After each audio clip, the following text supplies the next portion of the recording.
Hey y'all, welcome to Killer Queens, a true crime podcast. I'm your host, Torella, and like most millennials, I've always had an obsession with true crime. On KQ, you'll find light true crime stories, millennial hypes and gripes, some adult language, and maybe a special guest here and there. Just like a 90s sleepover, we're just a couple BFFs hanging out, so gather round and let's launch right into it.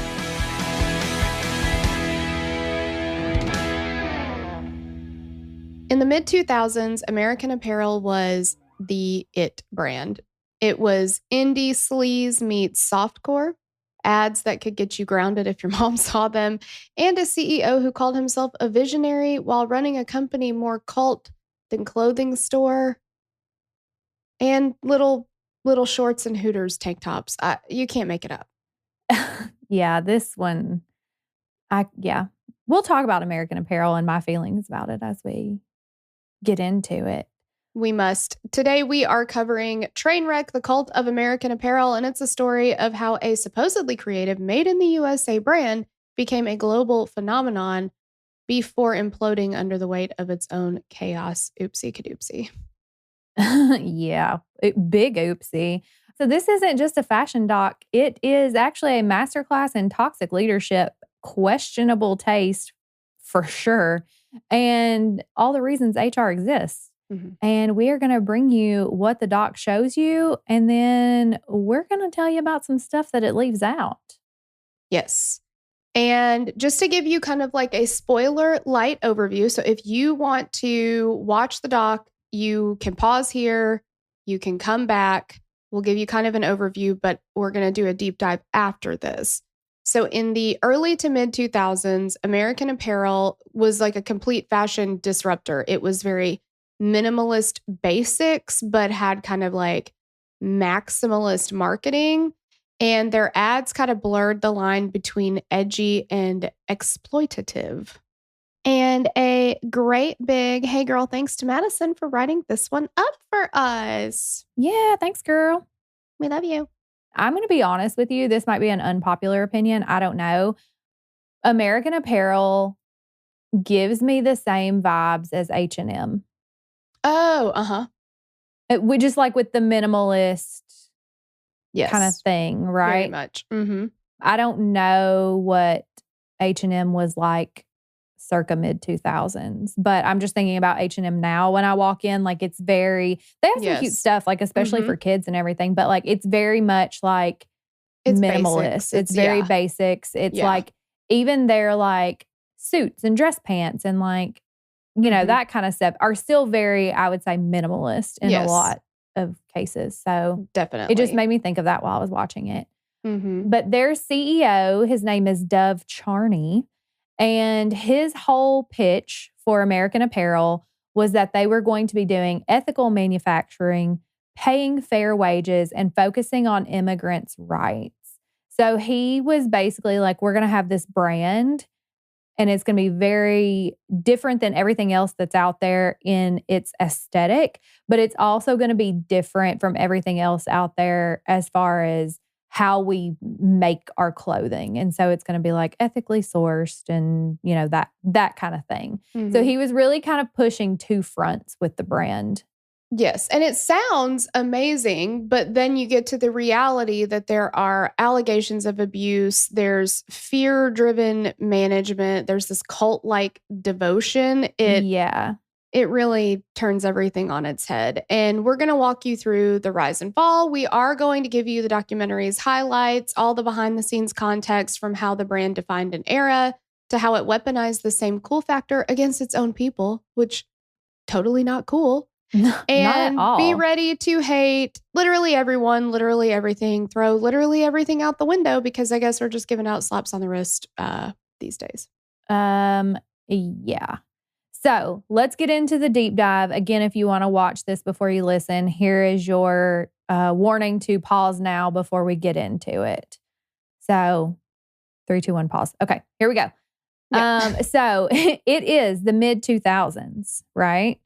Oh. We're talking 2003 to like 2008 or 9, I would say was like its prime time. Honestly, my prime time too. Come on. Yes. At this point, Facebook is the new MySpace, which I did not have because at the time you still had to have a college email in order to do it. Yeah. My Facebook is still tied to my college email.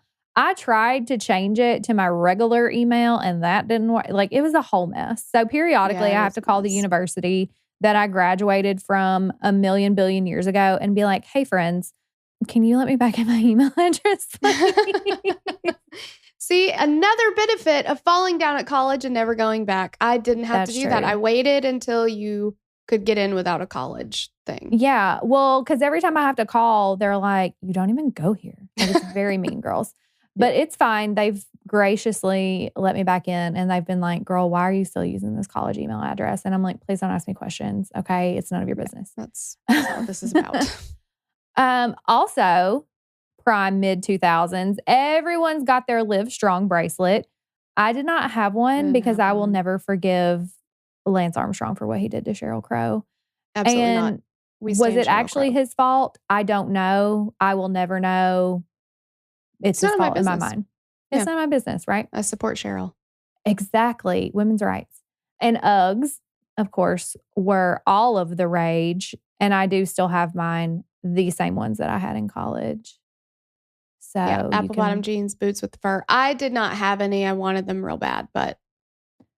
Well, I didn't get mine until I was in college. I might have gotten them my senior year and I got them for Christmas.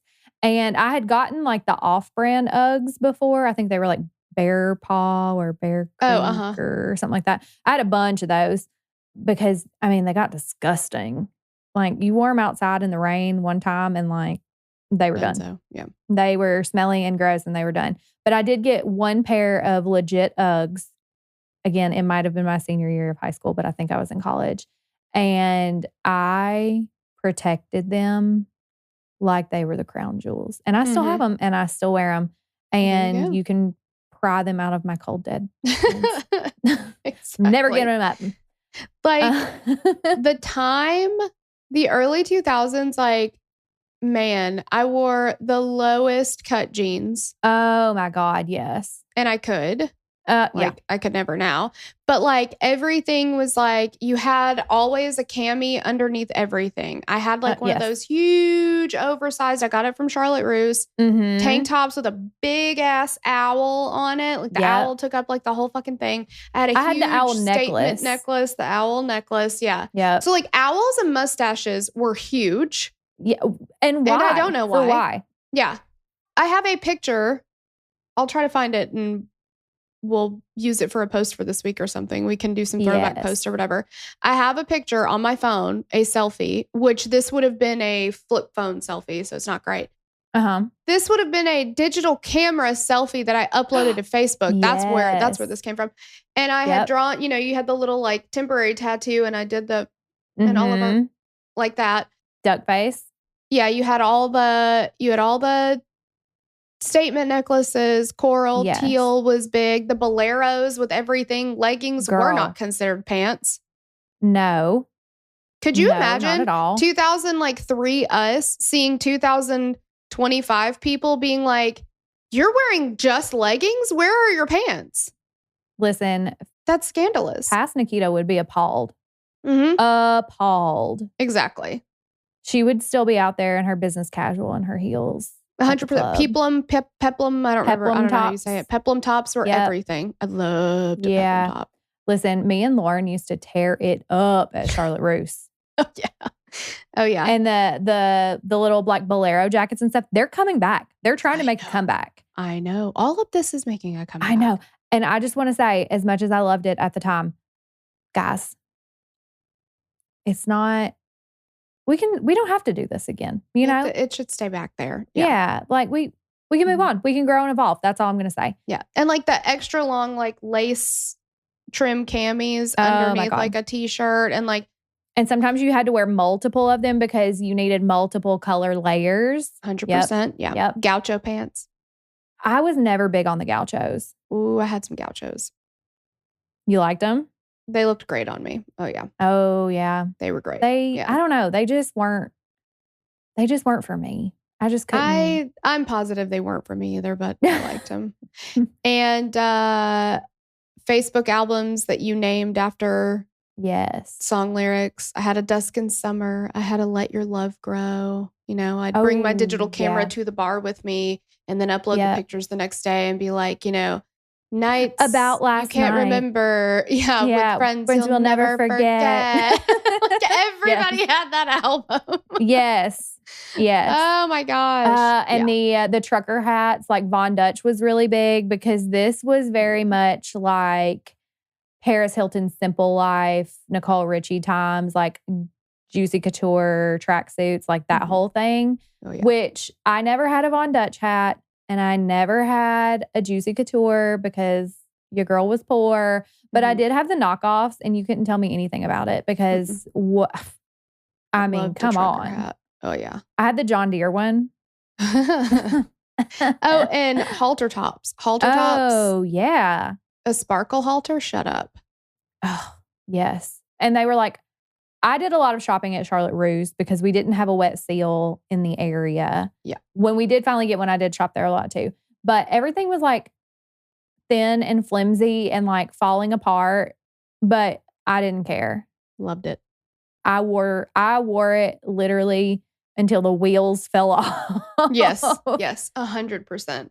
And if I got anything like name brand, I got it at the consignment store. So I would go and get like a nice like express going out top.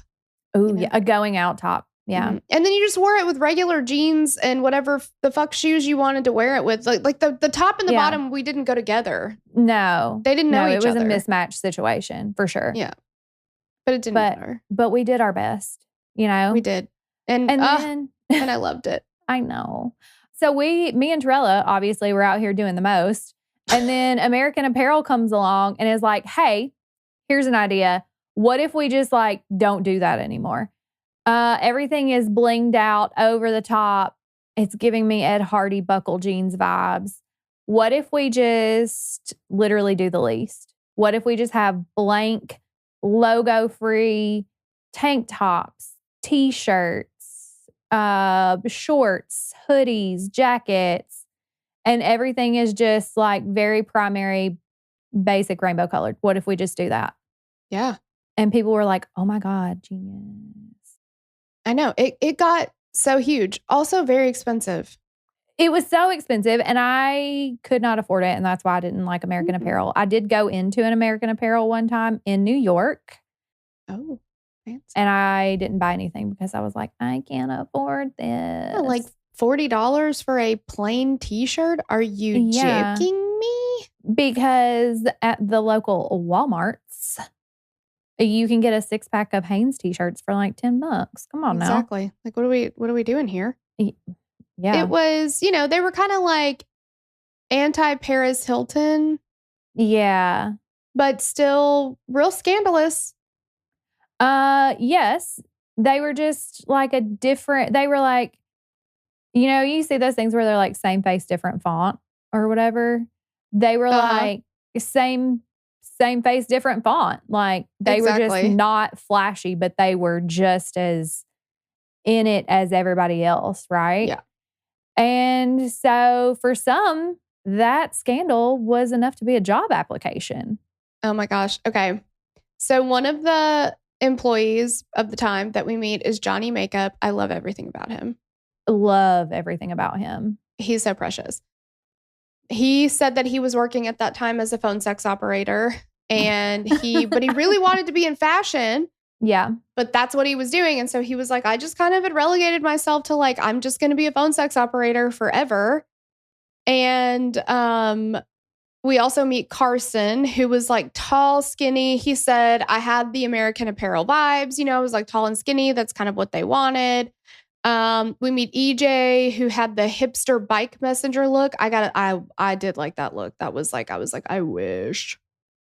You would have been such a cute little hipster bike messenger girly. I thought I can see that for you. I just couldn't afford the basic clothings. Well, none of us could. Yeah. That was not my vibe though. I don't think that's me. Yeah. I mean, it wasn't me either, but I could see it on you. Like I could see you pulling it off. Oh, I couldn't see me pulling it off. Yeah. Yeah. I don't know. What are you going to do? Michelle loved American Apparel, but she couldn't afford it. So she would just shoplift with her friends. And they actually liked to hire people who shoplifted from there. And she said that she wore the shirt she stole from the store to her job interview. Yeah. Is it Johnny that's like, there was a slogan at American Apparel, if you see him shoplifting, give him a job, or like something like that. I was like, what? Is that like for the dedication? Like you're committed to the bit kind of thing? Like, I don't know. They were like, if you're willing to steal this, then you should work here. Yeah. I didn't really understand it. I was like, is it just because you're like, oh, well, they must really love the brand. So obviously they'd be in bed. Like I guess that's one way to hire. That is one way. It was interesting. It sure was. And whenever people would show up to interview, they didn't even like look at their resume. They literally looked at them and they were like, ooh, you fit the aesthetic, get in here, girl. Or like, you're not really our vibe. So sorry, you can't work at our store because we don't think you'll look good in our clothes. But their whole kind of type, I guess, that they were looking for when they were hiring people was they were going for like, quote, freaks and geeks because they were trying to be different. So they didn't want the hyper glamorized everyone that looks like Paris Hilton, not Nikki Hilton, Nicole Richie. Nicole Richie. Yep. I was like, it's a nah. I know it. It's a nah. And I could see your face and I was like, what's her name? And when she married Joel Madden, I was betrayed. They have a song called Riot Girl. I was like, and she's not a riot girl. She was not, but she might be now, you know? I mean, maybe. I think they're actually super cute now, but at the time I couldn't forgive him. It blew my mind. Like, I did not appreciate it. I was horrified, but whatever. Yeah. So they're hiring based on the aesthetic. Oopsie. Mm-hmm. And then they're offering jobs to shoplifters, right? But then there are other things they do, which like, okay, that's weird to begin with, right? But then the Johnny makeup guy is talking about, like, I went for my job interview and they were like, well, what do you want to do here at American Apparel? And he's like, I want to be in fashion merchandising. And they were like, oh, okay, cool. Well, you could maybe be like the district manager of fashion merchandising. Can you start today? Like right now? And like that was it. He says he had no experience. He was like, I don't know anything about anything. And I was just like, this is what I want to do. And they were like, cool, you can be district manager. Like, all right. Okay. I mean, it's a strategy, I guess. Exactly. And they're hiring a lot of times very young people. And they're walking in and they're being like, you can run all the stores. You can be the manager of this. Like, just, it's very interesting. And it was like, we don't necessarily need a background check, but we do need your vibe check. And if you can pull off this beanie, then you've got the job. Yeah, it was like a very haphazard hiring process. And then the one girl, what was her name? Was it EJ? She was like, I was 25 years old and I had 2 phones, like 2 cell phones. And immediately I was like, Kevin Gates has 2 phones too, girl. It's not that special. But like mid 2000s, I would have been 2 phones. She's rich. Yeah. And she's important. She's so important. Mm-hmm. And I think, I mean, we'll get into it, but like, obviously that was part of his shtick is like, you elevate people quickly, you promote people quickly, you make people feel important. And then they feel loyal. Mm-hmm. And it worked, I guess. It worked. And now we're going to meet the man at the top because he wasn't in the stores. Right. But he was certainly atop his ivory tower making moves. Yes. I don't know what moves I don't know what he was doing. I'm still very curious about him. Like, I want a deeper dive. I need us to be able to just like crack open his little brain and just like see what's happening in there. Because this man is fascinating to me in all of the wrong ways. Exactly. Yeah. It would be very interesting. And also, so his name is Dov Charney. He's Canadian born, a Canadian born entrepreneur. starting a company called American Apparel, which, I mean, okay, fine. Yeah, like that. I was like, but I mean, of course you could do that. Yeah, you can do whatever you want. You could do that. But it is just very interesting that he was very latched on to that American. Yeah. I mean, it worked, I guess, but I don't know. For a time, it did work, yes. He wanted to create a company. Now, this is where he kind of does his whole like spiel and getting everybody on board, and he started the company in 1989 and nobody heard about it until the early 2000s. So it took, I guess, a while. But he wanted to reinvent the industry ethically, he said. He wanted to do all U.S. manufacturing. He wanted to pay like above minimum wage. He was very big on immigrant advocacy. He wanted to break down the garment industry's exploitation of workers from inside. So he's like, well, we make t-shirts that look good, they feel good, but they're manufactured in a non-exploitative setting. Yeah. And like so you see him in the documentary talking about this, right? Like he's doing his speeches and he's talking to the employees and he's like in the warehouse and he's doing all these things. And like, he's very charismatic and engaging. Mm-hmm. But when they were like, he wants to do this ethically. And then like, I saw him interacting with some of his employees. Like he's in the middle of some like hype speech and he looks at some girl that's in there and he's like, and what's your name? Oh my God. That was so I was gross. like, ugh. And she's like, she says her name, I think maybe like Kayla or something. And you can see she's like kind of sheepishly, like she's smiling. She's like, Kayla. And he's like, and then he does that weird, creepy, like, oh, Kayla. And he's like looking at her and he's like doing this weird smile and she's doing that. And I was like, ew, like, don't do that. You're in the middle of a meeting in front of all these other people. Yeah. So listen, this is just the beginning of why he needs a good HR department. But anyway. It's gross and weird. And everyone talks about him being like, oh, he was so good looking and so charismatic and so blah, blah, blah, blah, blah. And I was like, is he? Are we looking at the same man? I don't think so. Is the man in the room with us? I haven't seen him. I don't think so. He immediately gave me the ick, but apparently other people did not see the same thing I did. So that's I mean, great look, for him. If I am watching him on a documentary, so I can be like, ick. Yeah. If I was there, I probably would have fallen in love with him. I don't know. I know me and I would have fallen for it, I think. So, I have feelings about how he and I would have interacted, but we'll get to that. I would have fallen over, especially in my early 20s. Dear God. In my early 20s, I would have probably been much worse about healed it. Me, grown up me, no. Yeah. But in my 20s, I would have fallen in love with him 100%. No, I think, well, we'll talk about it when we get there. Yeah. But so yeah, he's going around to the stores. He's making appearances in each of the stores, which is something that not everybody else is doing either. And that feels really relatable. Yes. Like he's really pushing the like change thing, right? So everyone's like, this company's so cool and it actually stands for something.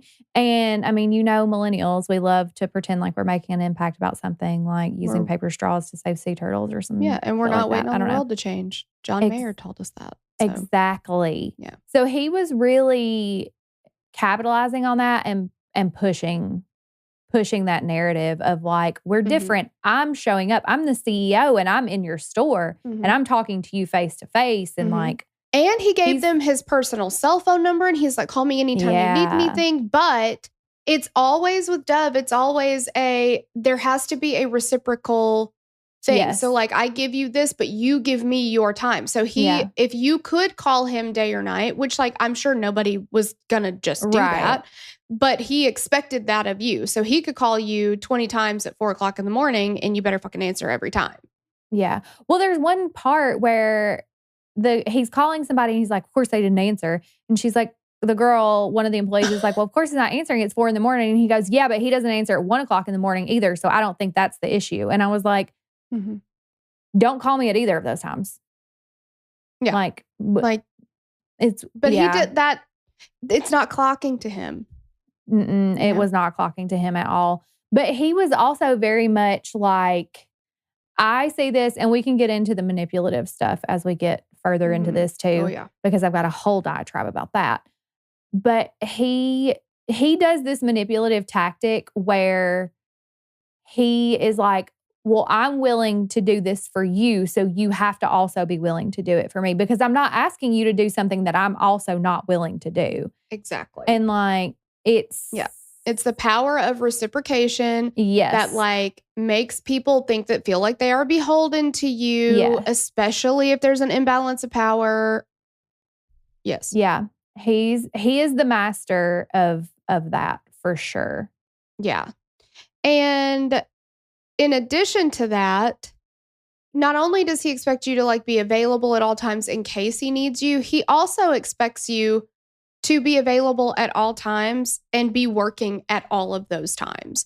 Yes. So like EJ tells us gradually she'd start staying really late for work. And then it was like she was getting there earlier and then she stopped taking time off altogether. And she was like, if you worked 40 hours in a week, it was because you were deathly ill or something, because nobody was working as few as 40 hours.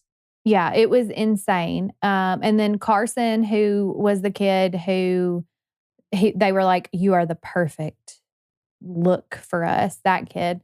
He said there was 1 2-week period where he worked about 200 hours. And at one point he had worked a 36-hour shift and the payroll department did not believe him. And they had to go back and watch the cameras to verify that he was at the store and working because they were like, this is insane. But that was the expectation. Yes. And what was so serious that you needed to be at fucking American Apparel for 200 hours in a week? Exactly. It's a retail or store. 2 weeks. Yeah. Like what happened? Like, unless there's some like major crisis going on and like you're boarding up the store and like there's been a natural disaster. Like, I don't know. Exactly. I don't know how you spend 200 hours there. No. Unless you live there. They did basically essentially live there. Yeah. And then like, so, American Apparel was all, we've got, standards and like, we're making a difference and like an impact or whatever. So then you have some of the people that work there were like, that became their identity and their purpose. And like Johnny said, I used to be a drug addict and working here gave me like meaning and something to be a part of. And Carson had run away from a strict Mormon home at 17. And he felt that American Apparel was that different thing that he was looking for, that something was missing, which is like classic cult behavior. Yes, because like they prey on people who are missing something, who feel like there's this void that they can't fill and they find purpose in it and like all of these things. It's such a hallmark, that like overwork as loyalty. Yeah. We give all of our time. I turn all of my money over. I don't make very much money, but I'm part of the movement. Yeah. And like you said, the preying on people. Like I don't know that he started out thinking that he was preying on people. I don't know that that was like his intention to be like, look for vulnerable people when you're hiring or whatever. At the end of the day, that's what happened though. And definitely as time goes on, he recognizes that and he exploits it for sure. So like, oh yeah, the beginning of this to me, like when they started out and the hiring part of it, it just felt very haphazard. Like, oh, we got this store. We finally got it. We got to get people in here to work. Like, to me, it felt like rushed in the beginning and maybe that's how these people got in here. But that was certainly not like by the end of it, that was not what was happening. I think if he didn't set out to do it that way, at a certain point, he realized we're hiring all these young people who could not get this kind of an opportunity anywhere else because they are young and they're inexperienced, but I'm just hiring them. Therefore, I now have people working for me who feel like they have to do whatever I tell them to do, that they have to make sure that I'm happy all the time because they don't have anywhere else to go. Like he knew that that was a formula that would create that dynamic. Yes. And I had a boss that, exactly. And I had a boss that said the same thing. He didn't say it to me. He said it to my friend who also ended up working for him. She had a college degree. I did not. And I guess he thought he could tell her this and it wouldn't make its way back to me. And I made good money there. I mean, I was like in my 20s, Ben had just been born. I was making like $65,000 a year and I worked from home. I mean, I made good money. I worked all the time. I was constantly doing more than my job. I was doing other people's jobs and all that kind of stuff. But at one point he told her, he was like, yeah, I hire people who don't have any other, like, they will continue to work and work and work harder and harder and harder for me because they don't have anywhere else to go, because they don't have college degrees. And so I know that. And so I have them, I'm like, as I gradually add more stuff on, they feel like they have to do it. And where else are they going to go and make this kind of money and have the flexibility they have? So he didn't say I exploit that, but he did. He did. And she was like, I felt like I needed to tell you that.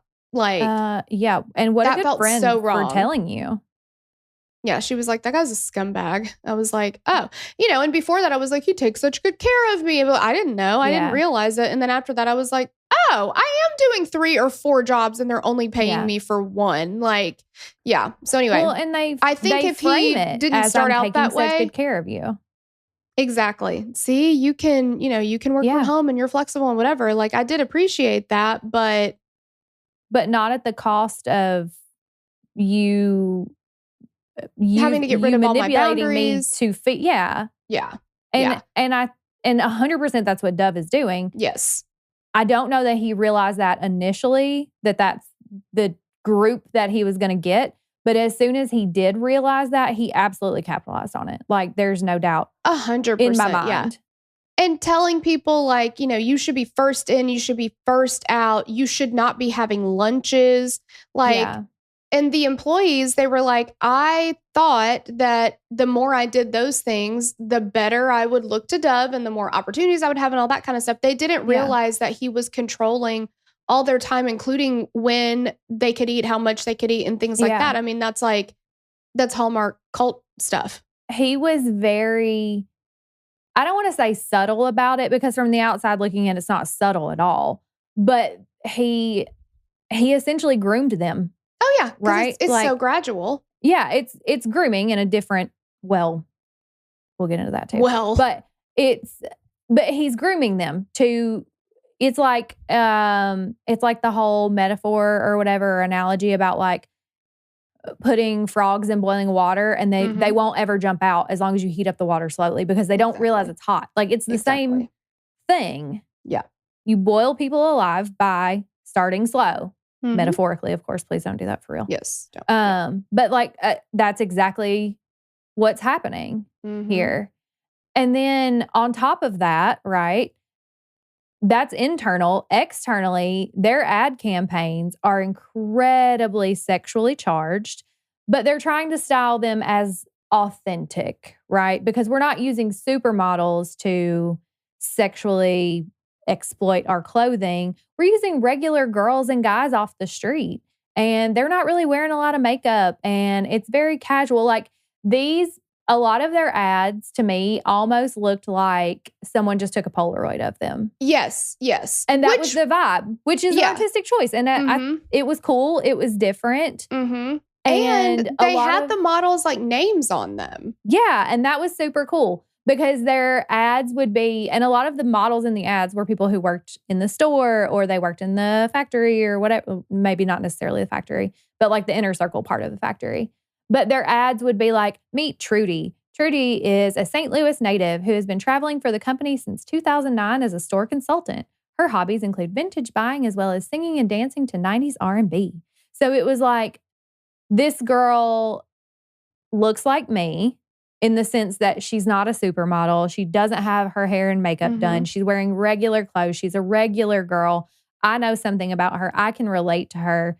She's wearing these clothes and she looks fantastic in them. So obviously this is a relatable brand for me. And like, that was kind of their vibe. And they did that with guys and girls. You know, it was meet Lauren, meet Glenn, meet so-and-so. And then like a short little blurb about them. And I mean, honestly, it was a brilliant marketing campaign. Really? The ads, though, were super suggestive.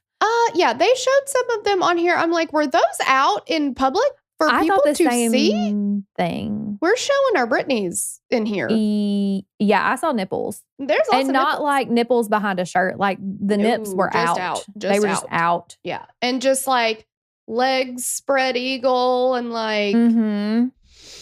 Yeah, it was suggestive to say the least, right? Yeah. And we hear from Susan Burfield, is that right?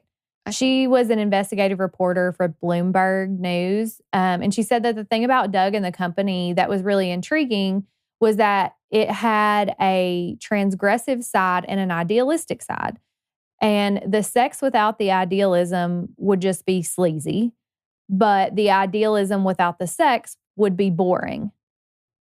And Dove knew that. And so he ran full force with both ideals. And that is what made the company so successful, is that we're seeing these overly sexual ads, very similar to what you would see on high profile brands, but we're seeing it from normal people. Right. If we're only showing you normal people, it's boring. If we're only showing you the sexy stuff, it's sleazy because everybody else is doing it and like whatever. But when we do these two things together, now it's new and it's different and it catches your eye and it makes you feel like this could be me. And exactly. Like it could be anybody. And like at that time, modeling was, I mean, not that it's exponentially better now, but at that time of like definitely modeling was, there was a strict box you had to fit in. It was, you really needed to be a high fashion model. You needed to be extremely thin. Most agencies required a size 0 or even smaller. That's child body. And this often meant models were underweight, according to standard BMI calculations. They needed to be very tall. Females usually 5'9" or taller. Men, obviously, over 6, whatever. And photos were almost always retouched. And so when you had women who didn't have extensions, who didn't have their photos retouched, like you said, it just looks like somebody took a candid Polaroid, like that felt really different. And this was also a time when, let us not forget, Jessica Simpson was a size 4 in the photo that went viral of her being fat. Britney Spears at that one VMA thing was probably a size 2. I bet she wasn't even a size 4, and they called her chunky. That's what we were dealing with. Yes.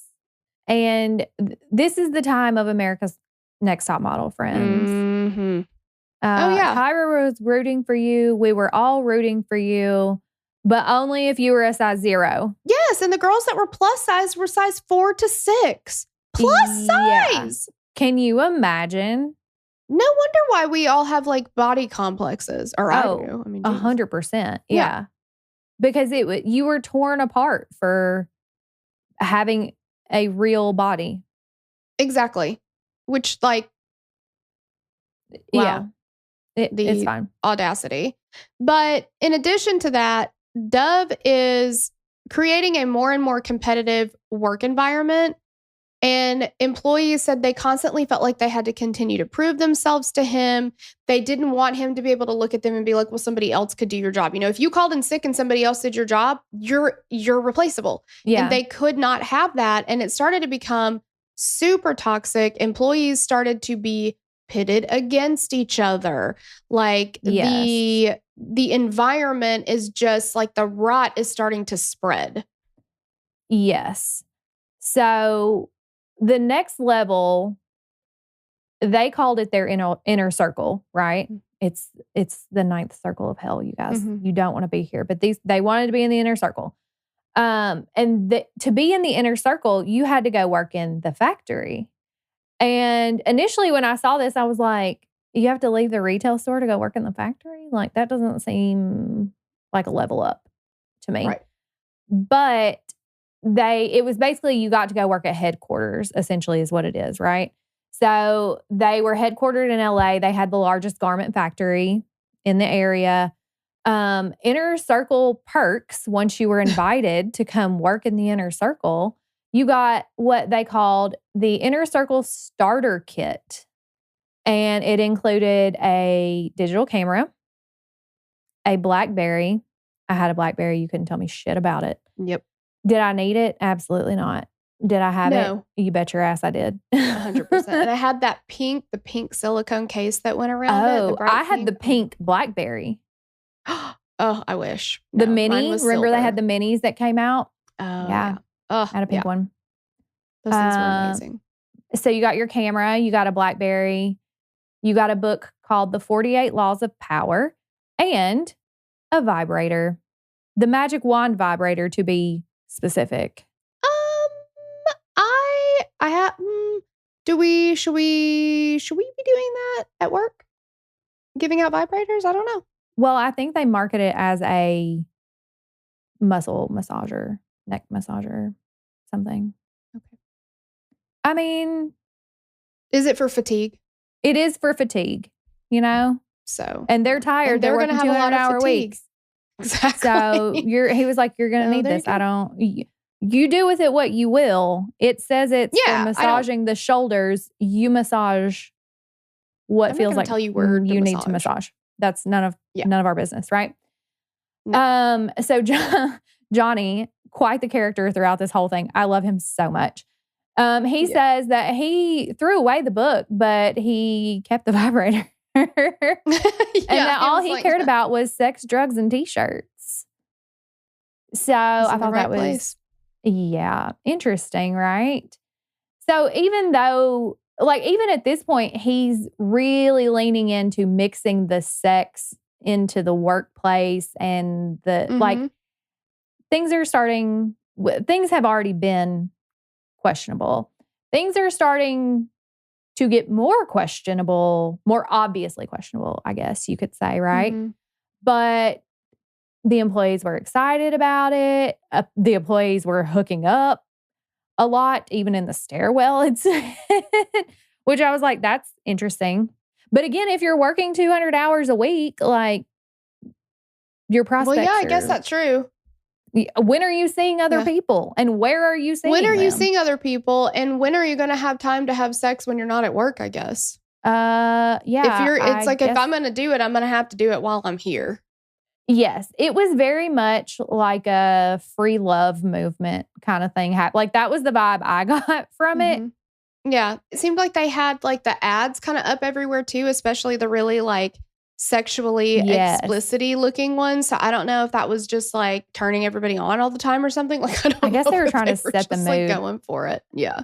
Yeah. So, and Johnny mentions that he's like, it was definitely a free sex vibe.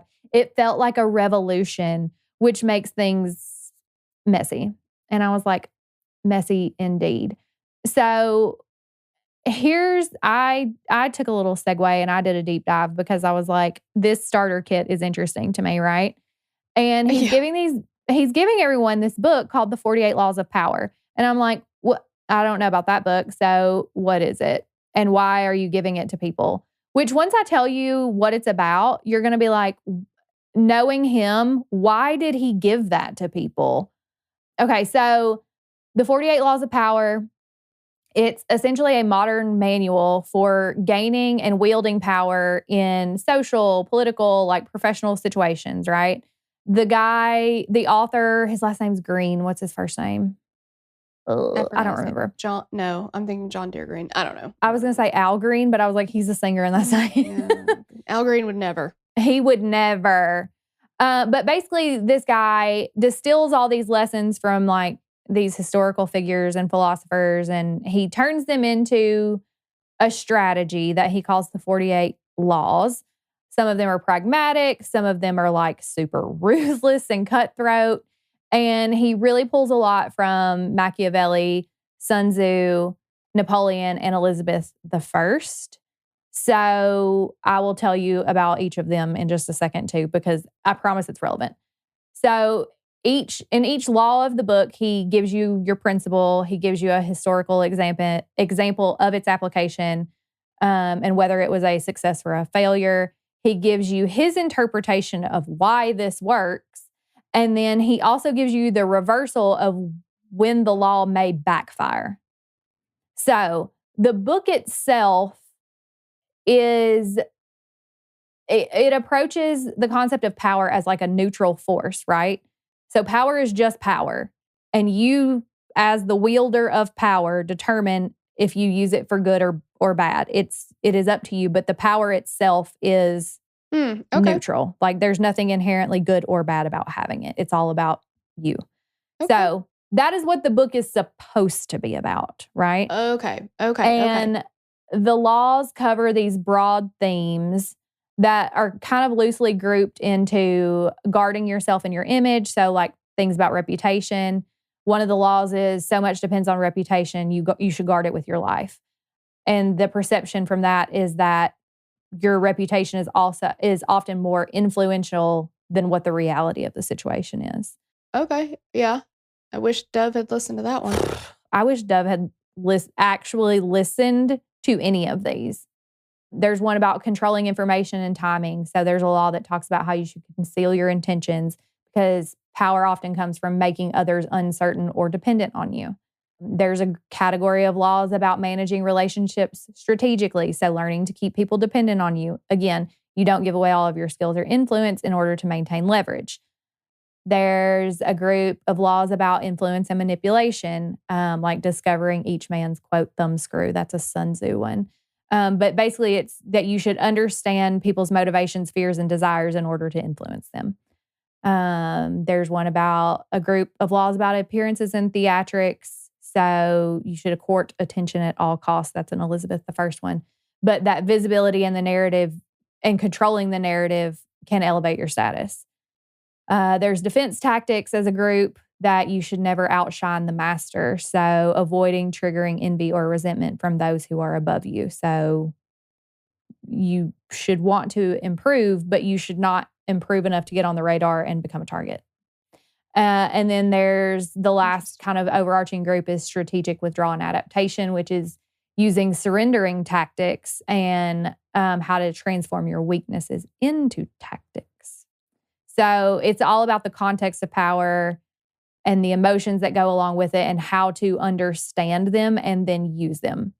That is what the book is trying to say, right? And it's controversial because obviously it encourages manipulating people and like learning these things and then kind of using it against them, which is like not always great, which I get. But again, I don't think all of these things are necessarily bad. But the people that he pulls from heavily are Machiavelli, who's like super pragmatic and manipulative. Like his whole thing is one of his go-tos in the book that he wrote, The Prince, is crush your enemies totally. So like if you're going to destroy them, do it. Do it all. Don't double tap. Yeah, double tap for sure. And he like his takeaway from that, or the takeaway from the Machiavelli stuff, is that like if you try to be fair in a cutthroat environment, you will be outmaneuvered, which is true. I right? mean, it's true, yeah. Sun Tzu is more about being strategic and direct and patient, and like, but it also leans into deception and things like that. And his takeaway is that it's about preparation and you create the circumstances that allow you to succeed. And then, of course, Napoleon, super bold and ambitious. He's all gas, no brakes. And that can really mess you up too. And then he pulls a lot from Elizabeth I, not our beloved Elizabeth II, but about calculated restraint and maintaining image and controlling the narrative. So like those are the big people that he pulls into the book. And there are good takeaways from those. But but Dov kind of takes the bad parts. Yeah. And he's like, oh, okay, well, I can just exploit for personal gain and that's no problems. He chooses to use his neutral force of power for evil. But I thought it was interesting that he gave the book to everybody. Yeah. Because like, do you want them to be like you? Like, are you trying to train mini-yous? Because you're handing them the manual that you're using to manipulate them. It was very confusing to me as to why he did it.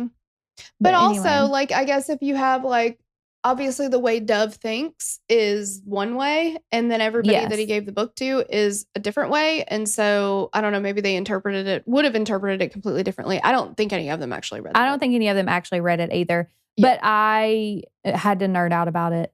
Sorry for making you guys sit through that. Well, but that's what it was about. Here. Like it was about tactics for gaining control and power over people. And he literally read the book and did the things. So everything that he's doing is spelled out for you in this book. Like these aren't new ideas that he had. He isn't like some super duper mastermind. He just he's not really good at reading comprehension, I think is the takeaway. Well, there you go. Speaking of not good at reading comprehension, he had public shaming segments in their weekly calls. Yeah. It was like everybody had to be on. All stores were expected to call in. It didn't matter where they were in the world. It didn't matter what time zone it was for them or whatever. Yep. Every single store had to call in, and he would pick a fool of the week. This pissed me off so bad. Yeah, just publicly shame somebody for whatever it is that they did. I don't know how big or small the mistakes would be, but he would, and some of them would talk about it and be like, having every single person here that you yourself are personally the fool of the week out of all these hundreds of people, you're the one. Like, it's so humiliating. And like, that is another control tactic in cults. Yeah. They will use public humiliation, and you will, they will reward certain people for like, this is where the narc culture kind of really started to come out, where he would pit people against each other. And if you were the one who told on somebody else and got them in trouble, then you could get a reward. You were not allowed to dissent ever at all. You didn't tell him no. There were just all of these things that he would use that were very public in nature. And you wanted to avoid that at all costs. Yes. And there's footage in the documentary of him yelling at someone. I don't know if we even know. Yeah, I don't even know if we know what he's yelling at them about. But he's yelling, and he's like, if you can't take it, you could just leave right now. You could just leave right now. This isn't for you. And like, the girl that's sitting up front, I don't think he's yelling at her. I think he's yelling at somebody behind her who you don't actually see. But he is like, by the way the video looks like, he is in this person's face. Is screaming at, he's not screaming, but he is being very harsh. Super aggressive. And aggressive in their face. And there are witnesses.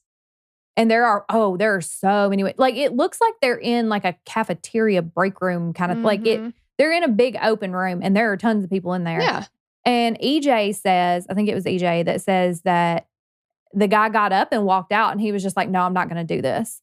And they said as soon as he left the room, everyone was like, wow, what a loser. Like, this guy can't hack it. Like, you're not tough enough. Yes, okay. Right. He wasn't yelling at that girl. Yeah. He wasn't cut out for this.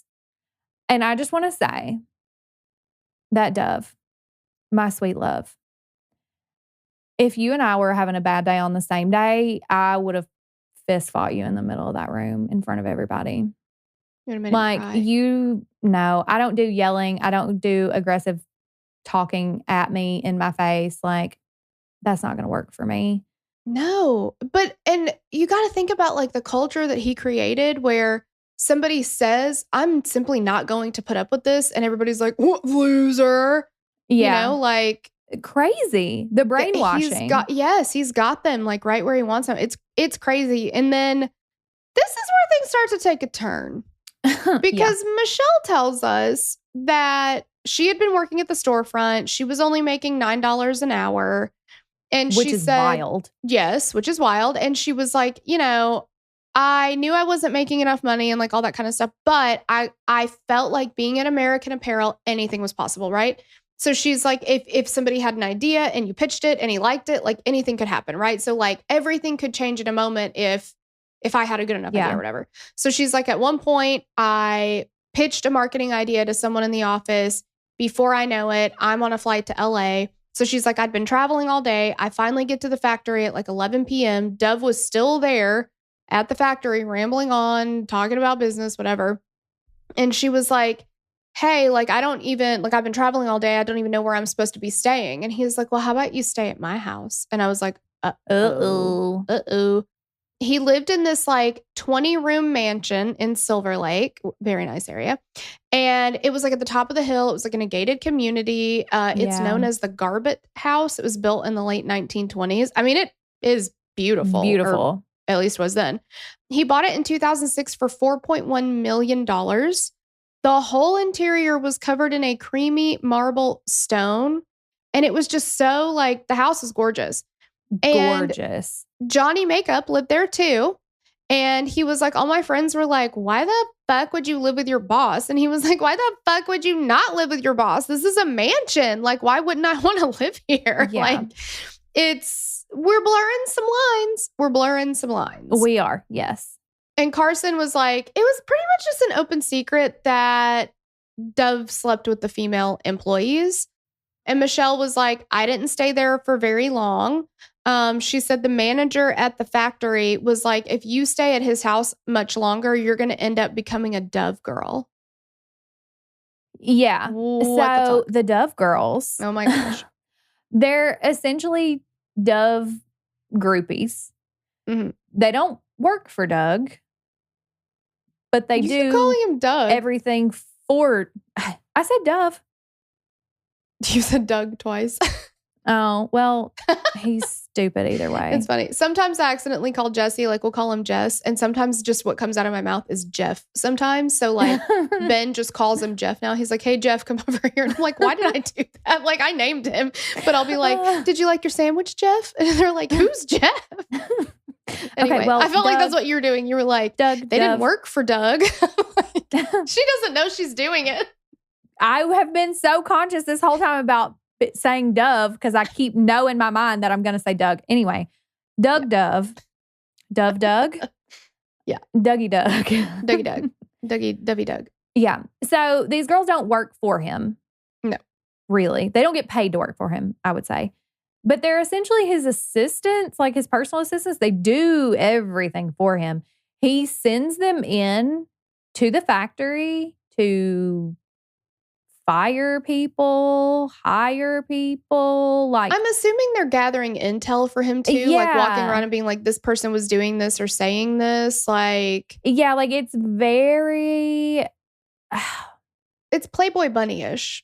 Not in that sense. I don't know that the Playboy Bunnies did that kind of stuff for Hugh Hefner, but like they lived in the house with him, they traveled with him, they got the perks of like, that stuff. But like everybody in the factory knew when you saw them coming, like you stop talking. Mm-hmm. You don't say anything to them. Like they were spies essentially. And everybody knew it. And like they would, the B-roll that they do of them like walking into the factory and they're very like. Who recorded that? I don't know. But it looked very like Mean Girls. Yeah. And then they walk in as a unit and then they just kind of like scatter. Yes. And everyone's just like, oh shit, here they are. Yeah, they're like, oh God, it's Dove girls. Yeah. So you did not want to be a Dove girl. No. That was not the reputation that you wanted to have. Well, I mean, I guess some people did want it, but Michelle did not. No. And so Dove is doing interviews like on freaking like 60 Minutes and stuff. Like he's doing like big media interviews or whatever. And the interviewer was like, you know, why people want to know, like, why do you have so many young girls around? And he goes on this big thing where he's like, oh, women are important to have around, you know, but they're also like easy to fall in love with, you know, what are you going to do? And he even said at one point, well, and the heart wants what it wants. And I was like, sorry, Dove, I think you pronounced dick wrong because this is not what your heart wants. Like, are you being serious right now? The heart wants what it wants. And what it was so crazy to me is that he was saying these things on an interview on national television. Like he's not hiding anything. He's not hiding it. And the people that are there still don't see it. Well, because it's a cult, but. Exactly. Yeah. Like. But even like, I think as he began to be more open about it, and then he started kind of making some other moves that ended up kind of putting everything under a microscope, and it really started going downhill. Yes. Yeah. So they decide to take American Apparel public, right? So it's been a private company. They're going to try to make it a publicly traded company. He had said this whole time he's not going to do that unless the exact right conditions come along, right? Because he didn't want to be told what to do with his company or his company to become politicized in any kind of way, right? But in 2006, it gets acquired by Endeavor Acquisition Corporation for almost $400 million. So the answer to what are the exact right conditions, the answer is $400 million. $400 million. I didn't say any of that. 400 million conditions. That's how many conditions there were, and they brought them all. Yep. So then it was allowed to be listed on the American Stock Exchange.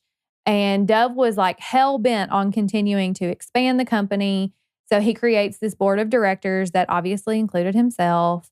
And two of them were his personal friends, Robert Greene, that was his name, the guy who wrote the 48 Laws that Doug loved, Doug Dove, and Alan Mayer.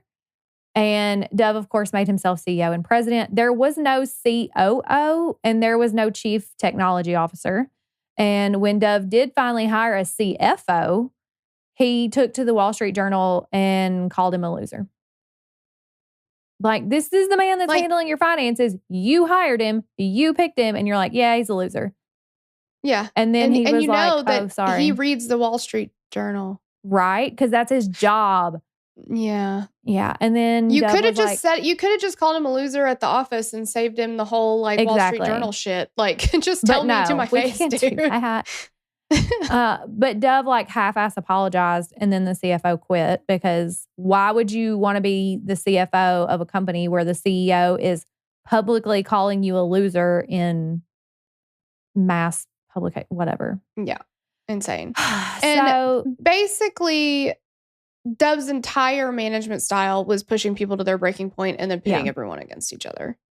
And calling people out. He was doing those calls where he would publicly shame people. And then, he's just expanding that scale now that he's a public media figure. I do have to wonder what his friend Robert Greene thought about his interpretation of his book. Because the whole pushing people to the brink and then pitting them against each other, that is literally a play from the book that he wrote. And so I'm like, well, you're his friend. Are you supportive of this? Right. Are you trying to talk to him behind the scenes? Hey man, that's not what I meant. It's interesting to me that they were such close friends and that he, in my opinion, misinterpreted his work so drastically. Yeah, I'm sure he was like, I don't want to be tied to this. Well, I don't know. Maybe. Yeah. And he did the mean girl thing where he would three-way call you and be like, okay, now I'm going to call her and I'm going to set her up. I'm going to say this bad thing about you, but you're here. So you know that I'm saying about you to set her up. And then we're going to see what they say. And he would in a professional setting. Mm-hmm. Yeah. Insane. And get employees to shit talk each other, trick them into it. And then be like, oh, well, she's actually on the line. So go ahead and tell her to, or you just told it to her too. Yeah. So he was already we're already starting to see things fall apart, right? And then the recession hits. Mm-hmm. But American Apparel is can't stop, won't stop. All gas, no brakes. And Dove was like, recession who? I've never heard of her. We're expanding. Mm-hmm. And so they branch out and try to go international with it. I say try. I mean, they did. They had some international stores, right? Mm-hmm. But then interestingly, I found this fascinating. So remember our boy Dove is we feel very strongly about immigration and this is not a sweatshop and we want to pay people livable wages and blah, blah, blah, blah, blah. Well, in the year of our Lord, 2009, ICE conducted an audit of American Apparel and found that 1,500 of their workers had fake documents. And the company was then forced to let them go, which was a huge blow to their finances, obviously, because you've lost 1,500 employees who were manufacturing your clothing, right? Mm-hmm. And so basically Dove had to rebuild the entire workforce. But he felt like this was a very personal, targeted attack from the government as a way to get at him and his company. Now I ask you, why in the year 2009, I'm not talking about today because today's times are different and this feels very plausible. Mm-hmm. But in 2009, why would the government give a crap about American Apparel enough to target him? Maybe there's context we're missing here. Maybe there's something I don't know. But but probably not. That's what an egotistical thing to say out loud. Yeah. And also, I just have to wonder, because this is a huge blow to the company, obviously, to lose 1,500 people all at one time. With it being so at the height of its popularity and all of these things, you would imagine you could replace people, not in a day or anything like that. It would take some time, but lots of people you would think would want to work there. So what I'm gathering is that I'm so passionate about immigration and treating the people in my workforce fairly and paying them well above minimum wage, I have to think that he was not doing that with these undocumented workers. And that is a big part of why now he's in a tailspin, because he was treating them exactly like he promised he was not going to do. No, you're right, 100%, because you cannot convince me that he is not doing the same thing to the undocumented workers that he's doing to his retail people off the street of, 100%. Well, I'm paying you better than anybody else, so what are you going to do about it? Because you're undocumented, and if you go somewhere else, you're not going to get a job, and you're certainly not going to get a job that pays as much as this job. And exactly. So was it a sweatshop? Maybe technically no, but also yes. Yeah, I would argue it's a different kind of sweatshop. I would definitely say so. And, everything that was going on behind the scenes, like he was painting this such rosy picture in the media, and it's like literally about to all come out into the open. Yes. So at this point, we hear from Tony, I'm going to say this bad, Jeremiah, I think, who was an American employment and civil rights attorney that dealt firsthand with many of the women who had filed lawsuits against American Apparel and Dov Charney. So she said that the allegations first landed on her desk. She was furious, right? Because we're getting allegations now, obviously, of manipulation, sexual exploitation, abusive work environment, like hostile work environment, all of these kinds of things, right? And initially, it was just one woman that comes forward filing charges against Dov, but it quickly turns into a second. And so then Tony and her team start this investigation into these allegations and found that lots of other women claim to have experienced similar sexual exploitative, that is such a hard word, circumstances at the hands of Dov. You were so confident too. I was. Dang it. Doug. Damn it. Doug. That is so he gets multiple lawsuits filed against him, right? Mm-hmm. And none of these things seem to really bother him. He's not worried about the accusations of sexual abuse or any kind of misconduct. He says, this is where you open your window and prepare yourselves to throw everything out, right? Mm-hmm. He says, this was just an unorthodox executive who's always spoken openly about having sexual relationships with some of his employees. He's like, listen, it was all consensual. Unorthodox? Sure. But consensual. And then in another interview that he does with ABC, he just straight up denies ever having sexually harassed anyone. He's like, I would never. Yeah. Never. Yeah. One of the problems with Doug's narrative, though, is... See, you're doing it now, too. Excuse me. Was that there was... remember those documents they would have to sign every time they got a promotion or a raise in pay or anything like that. And one of the things that was included in those documents that they signed was you have to go to mediation if you ever have a problem. You cannot do any type of like a trial or a jury or anything like that. You cannot say anything disparaging about the company. You can't say anything disparaging about Dov himself.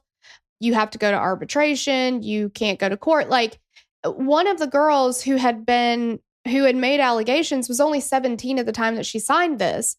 And so the question kind of became, well, why are you so hell-bent on this confidentiality every time? And, everybody that they talked to was like, I thought this was standard. I didn't know you didn't sign this stuff. Because they started so young. They didn't know. They don't have anything because they were 17. Yeah, they didn't have anything to compare it to. So he called them fake cases. He said they were just coached. They're just trying to get a buck out of them. But he never got charged with anything. And he never paid anybody any money to settle any cases. So clearly he's innocent. All of that stuff. What I thought was interesting, though, is that they have actors read or go over some of the allegations that were made. And there's 3 or 4 different people that do it. And every single one of them says the same thing. Mm-hmm. There are variations in it, obviously, but the story is the same. The setup is the same. The allegations are the same. His behavior is the same. And a lot of times it starts with like, oh, just stay at my house. And now that you're at my house. Yeah. Yeah. And could it be a setup? Absolutely. Sure, it could. But 3 or 4, I can't remember the exact number, separate filings, filed all at different times, all say the same thing. Again, is it possible that they all got together and she was like, okay, I said this, so make sure yours is consistent. Okay, I said this, so make sure it's consistent. Yes, it's possible. Right. Is it probable? No. It's not. And these are not public because of all these clauses, so it's not like they can read everything in the newspaper and be like, oh, well, I'm going to make a claim too. Exactly. And they're not supposed to be talking to each other about it either, because that would also be a violation, right? Yeah. If you're airing your grievances to your coworkers, if you're making these allegations to your coworkers. So it's yucky.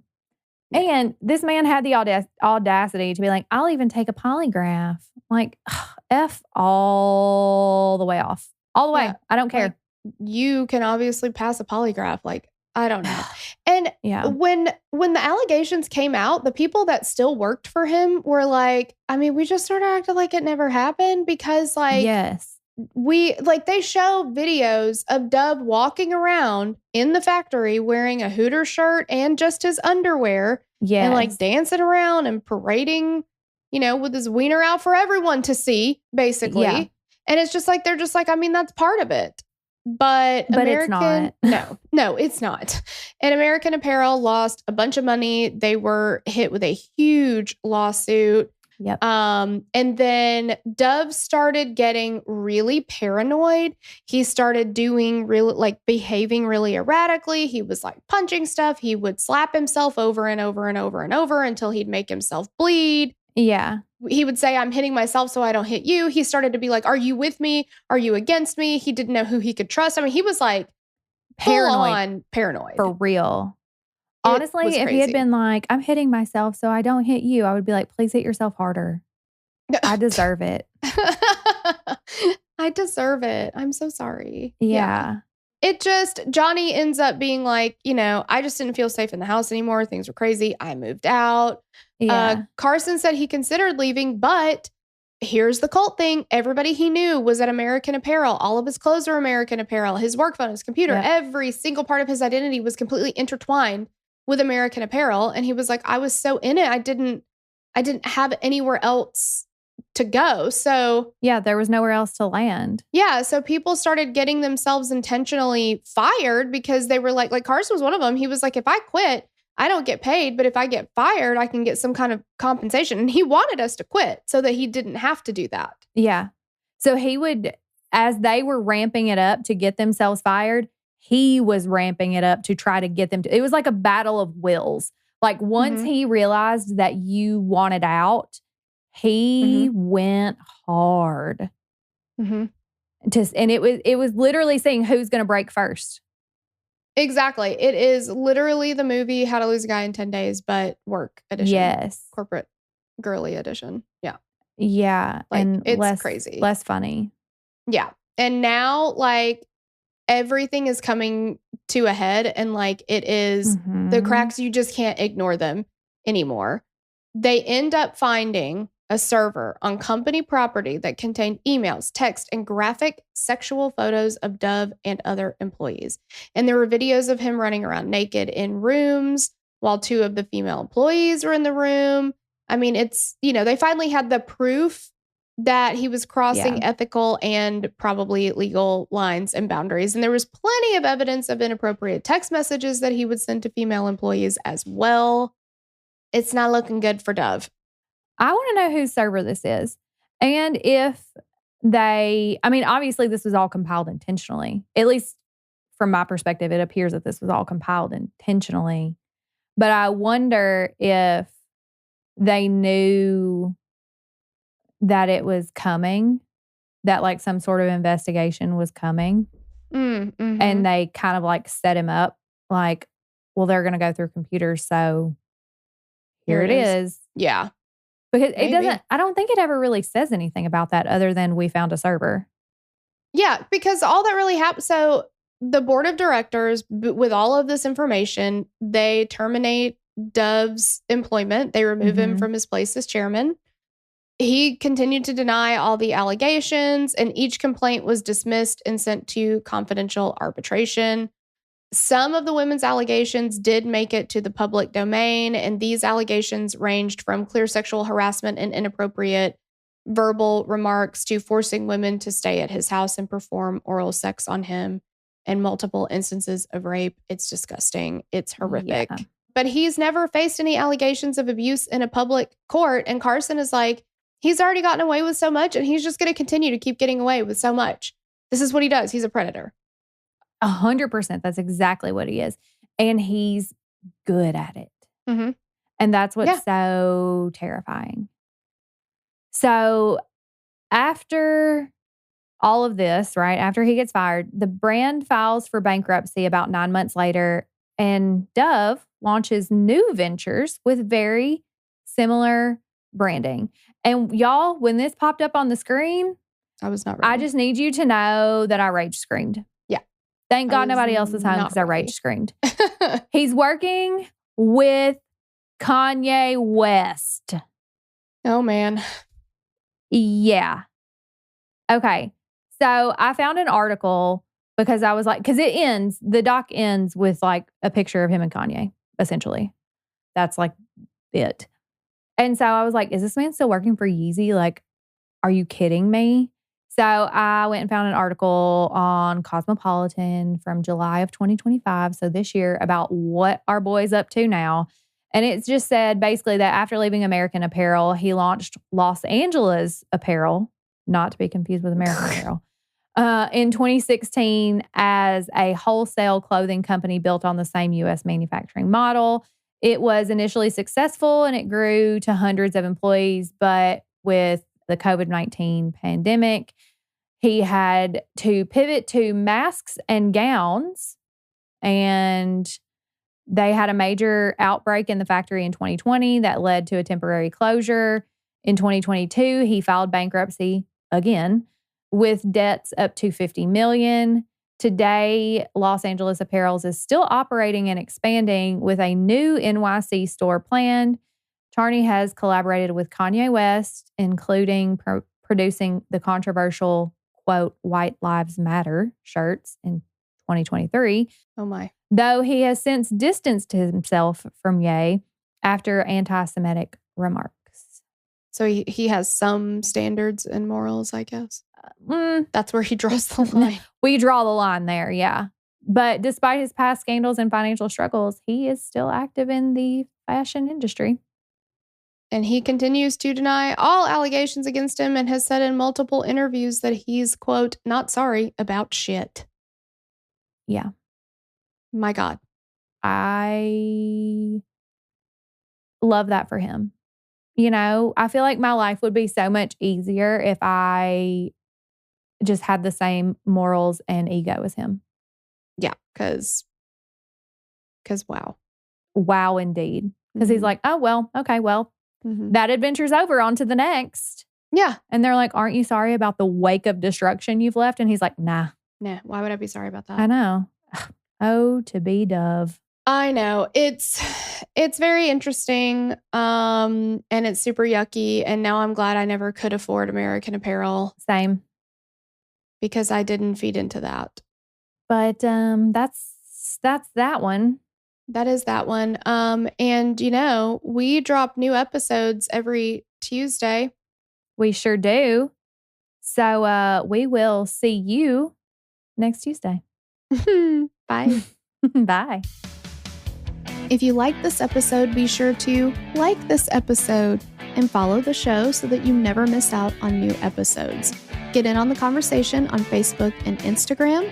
You can find us at Killer Queens Pod, or you can join our Facebook discussion group at Killer Queens Podcast, where we discuss cases covered on the show and all things 90s. If you want to submit a case to be covered on the show, visit killerqueenspodcast.com/case submission and just complete the form. And if we cover the case, we'll give you a shout out on the show. Lilas.